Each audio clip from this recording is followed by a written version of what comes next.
warahmatullahi wabarakatuh. Waalaikumsalam. Napangkeun abdi dea ti kelompok 2 bahasa Sunda ngawakilkeun rerencangan abdi Ubay sareng Ilham. Wilujeng sonten Bapak kenging abdi ngawawancara sakedap. Enggak biasa. Bapak tos sabaraha lami dagang cuangki? Abdi tos karena 10 tahunan di Bandung. 10 tahun.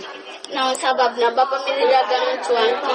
Abdi jalan cuangki, aku lagi abdi terus lagi. Jadi kerang nafkahan gusti sanggup abdi. Biasana Bapak dagang di mana wae? Abdi sok keliling daerah Bandungnya bawah batu gitu. Daerah komplek. Sabaraha harga saporsina? Kami abdi ngical seperti ini 10.000 kayak dicampur. Kami ieu mah 7.000 gitu.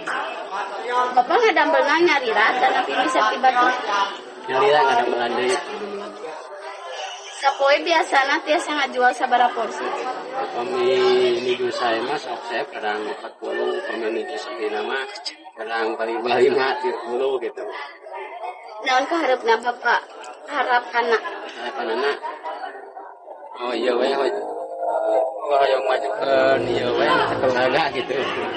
Atur nuhun ya Bapak parantos masihan waktu kanggo wawancarakeun dagangan sing laris. Ya amin. Nuhun Bapak. Ya mangga.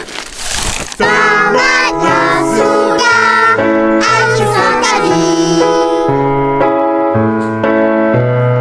Terima kasih dan jumpa lagi.